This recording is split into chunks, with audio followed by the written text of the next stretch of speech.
ರೇಣುಕಾಸ್ವಾಮಿ ಕೊಲೆ ಪ್ರಕರಣಕ್ಕೆ ಸಂಬಂಧಪಟ್ಟ ಹಾಗೆ ಆರೋಪಿಗಳಾಗಿರುವಂತಹ ದರ್ಶನ್ ಜೈಲು ಸೇರಿದ್ದಾರೆ. ಸದ್ಯ ಬಳ್ಳಾರಿ ಜೈಲಲ್ಲಿರುವಂತಹ ದರ್ಶನ್ ಟೆನ್ಷನ್ನಲ್ಲಿದ್ದಾರೆ.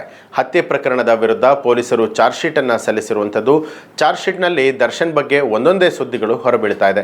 ಇತ್ತ ಪತ್ನಿ ವಿಜಯಲಕ್ಷ್ಮಿ ಗೆಳತಿಯೊಬ್ಬರ ಬರ್ತ್ಡೇ ಪಾರ್ಟಿಯಲ್ಲಿ ಭಾಗಿಯಾಗಿದ್ದಾರೆ. ದರ್ಶನ್ ವಿರುದ್ಧ ಪೊಲೀಸರು ಸಲ್ಲಿಸಿರುವಂತಹ ದೋಷಾರೋಪ ಪಟ್ಟಿ ಸಿಕ್ಕಾಪಟ್ಟೆ ಸದ್ದು ಮಾಡ್ತಾ ಇದೆ. ಅದರಲ್ಲಿ ದರ್ಶನ್ ಕೊಟ್ಟಿರುವಂತಹ ಹೇಳಿಕೆಗಳನ್ನು ನಿರಂತರವಾಗಿ ಮಾಧ್ಯಮಗಳಲ್ಲಿ ಪ್ರಸಾರ ಮಾಡಲಾಗ್ತಾ ಇದೆ.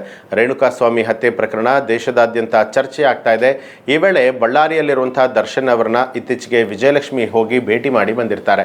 ಸ್ಯಾಂಡಲ್ವುಡ್ನ ನಟ ದರ್ಶನ್ ಪೊಲೀಸರು ಸಲ್ಲಿಸಿರುವಂತಹ ಚಾರ್ಜ್ ಶೀಟ್ ಟೆನ್ಷನ್ ಅನ್ನು ಹುಟ್ಟಾಕಿದೆ ಅನ್ನುವಂಥದ್ರ ಬಗ್ಗೆ ವರದಿಯಾಗಿದೆ. ಜಾಮೀನು ಸಿಗುತ್ತೋ ಇಲ್ವೋ ಅನ್ನುವಂತಹ ಕಾರಣಕ್ಕೆ ಆತಂಕದಲ್ಲಿ ಇದ್ದಾರೆ ಅಂತಲೂ ಕೂಡ ಹೇಳಲಾಗ್ತಾ ಇದೆ.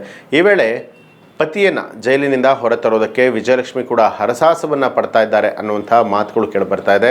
ಆದ್ರೀಗ ಸುದ್ದಿವಾಹಿನಿಯ ಗೆಳತಿಯೊಬ್ಬರ ಪಾರ್ಟಿಯಲ್ಲಿ ವಿಜಯಲಕ್ಷ್ಮಿ ಮಸ್ತಾಗಿ ಎಂಜಾಯ್ ಮಾಡ್ತಾ ಇದ್ದಾರೆ ಅನ್ನುವಂತಹ ಸುದ್ದಿಯನ್ನು ಬಿತ್ತರಿಸಲಾಗ್ತಾ ಇದೆ. ಇಂತಹ ಸಂದರ್ಭದಲ್ಲಿ ವಿಜಯಲಕ್ಷ್ಮಿ ಗೆಳತಿಯ ಬರ್ತ್ಡೇ ಪಾರ್ಟಿಯಲ್ಲಿ ಭಾಗಿಯಾಗಿದ್ದು ಸೋಷಿಯಲ್ ಮೀಡಿಯಾದಲ್ಲಿ ಚರ್ಚೆಗೆ ಎಡೆ ಮಾಡಿಕೊಟ್ಟಿದೆ.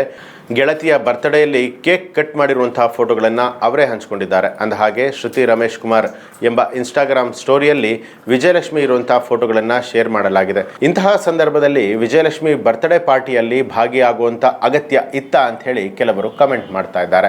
ಇವಿಷ್ಟು ಈ ಹೊತ್ತಿನ ಪ್ರಮುಖ ಸುದ್ದಿಗಳು. ಮತ್ತಷ್ಟು ವಿಶೇಷ ಸುದ್ದಿಗಳಿಗಾಗಿ ನೋಡ್ತಾ ಇರಿ NCAB ಟೈಮ್ಸ್, ಅಪರಾಧ ಮುಕ್ತ ರಾಷ್ಟ್ರಕ್ಕಾಗಿ.